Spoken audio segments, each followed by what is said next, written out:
તારીખ 15/8/2017 દિવસે મહંત સ્વામી મહારાજ હ્યુસ્ટનમાં બિરાજમાન હતા. અભિષેક કરીને મંદિર પધાર્યા. બધા ખંડોમાં દર્શન કરીને મધ્ય ખંડમાં આરતી ઉતારવા પધાર્યા. પૂજ્ય મનોજીત સ્વામી ઠાકોરજીને અક્ષર પુરુષોત્તમ મહારાજના મધ્યમાં ગોઠવવા ગયા. તેમનું ગાતર્યું લસર્યું. જન્માષ્ટમી નિમિત્તે મધ્ય ખંડમાં પગથાર પર કેક ગોઠવેલી હતી.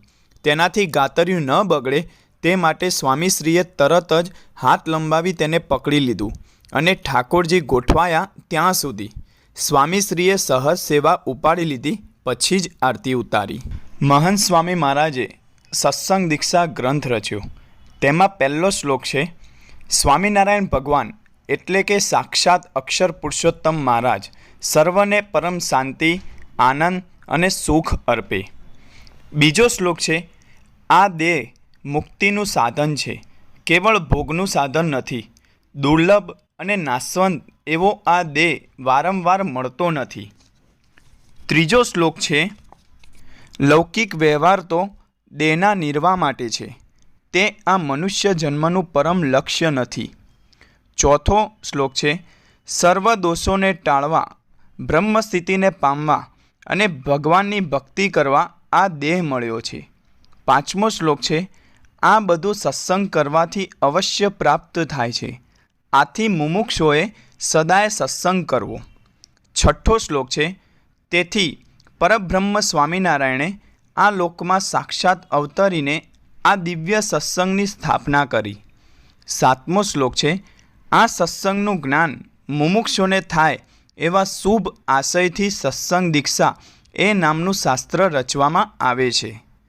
આઠમો શ્લોક છે, સત્ય એવા આત્માનો સંગ કરવો, સત્ય એવા પરમાત્માનો સંગ કરવો, સત્ય એવા ગુરુનો સંગ કરવો અને સ્વચ્છાત્રનો સંગ કરવો એ સત્સંગનું સાચું લક્ષણ જાણવું. આવો દિવ્ય સત્સંગ કરનાર મનુષ્ય સુખી થાય છે. 10મો શ્લોક છે, દીક્ષા એટલે દ્રઢ સંકલ્પ, શ્રદ્ધાએ સહિત એવો અચળ નિશ્ચય, સમ્યક સમર્પણ, પ્રીતિપૂર્વક નિષ્ઠા, વ્રત અને દ્રઢ આશરો. 11મો શ્લોક છે, આ શાસ્ત્રમાં પરબ્રહ્મ સહજાનંદ પરમાત્માએ દર્શાવેલ આજ્ઞા તથા ઉપાસનાની પદ્ધતિને સ્પષ્ટ રીતે જણાવી છે. 12મો શ્લોક છે, પુરુષો તથા સ્ત્રીઓ સર્વ સત્સંગના અધિકારી છે, સર્વ સુખના અધિકારી છે અને સર્વ બ્રહ્મ વિદ્યાના અધિકારી છે. 13મો શ્લોક છે, સત્સંગમાં લિંગભેદથી ન્યૂનાધિકપણું ન જ સમજવું, બધા પોતપોતાની મર્યાદામાં રહી ભક્તિ વડે મુક્તિને પામી શકે છે. 14મો શ્લોક છે, સર્વ વર્ણના સર્વ સ્ત્રીઓ તથા સર્વ પુરુષો સદાય સત્સંગ, બ્રહ્મવિદ્યા અને મોક્ષના અધિકારી છે. વર્ણના આધારે ક્યારેય ન્યૂનાધિક ભાવ ન કરવો.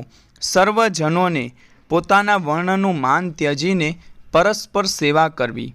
જાતિએ કરીને કોઈ મહાન નથી અને કોઈ ન્યૂન પણ નથી, તેથી નાત જાતને લઈને ક્લેશ ન કરવો ને સુખે સત્સંગ કરવો.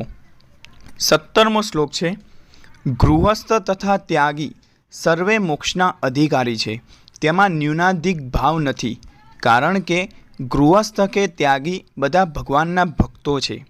18મો શ્લોક છે, સ્વામિનારાયણ ભગવાનને વિશે અનન્ય દ્રઢ અને પરમ ભક્તિ માટે આશ્રય દીક્ષા મંત્ર ગ્રહણ કરી સત્સંગ પ્રાપ્ત કરવો. 19મો શ્લોક છે, આશ્રય દીક્ષા મંત્ર આ પ્રમાણે છે, ધન્યોસ્મિ પૂર્ણ કામોસ્મિ નિષ્પાપો નિર્ભય સુખી અક્ષર ગુરુ યોગેન સ્વામિનારાયણશ્રયાત. 20મો શ્લોક છે, મુમુક્ષ પોતાના આત્માની મુક્તિ માટે સહજાનંદ શ્રી હરિ તથા અક્ષર બ્રહ્મ સ્વરૂપ ગુણાતીત ગુરુનો પ્રીતિએ કરીને આશરો કરે. 21મો શ્લોક છે, સત્સંગનો આશરો કરી સદાય કંઠને વિશે કાષ્ઠની બેવડી માળા ધારણ કરવી તથા સત્સંગના નિયમો ધારણ કરવા.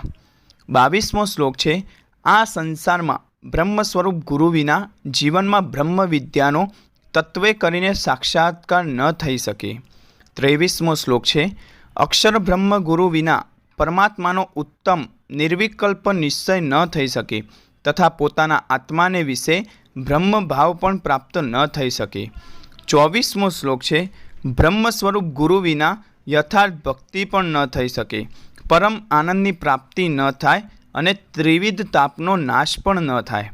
25મો શ્લોક છે.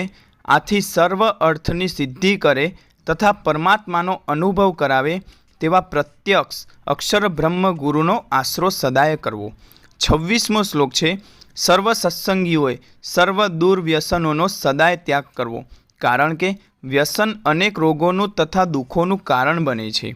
27મો શ્લોક છે.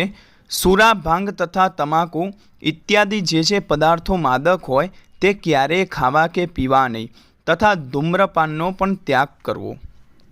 28મો શ્લોક છે. સર્વ સ્ત્રી તથા પુરુષોએ સર્વ પ્રકારના જુગારનો તથા વ્યભિચારનો ત્યાગ કરવો.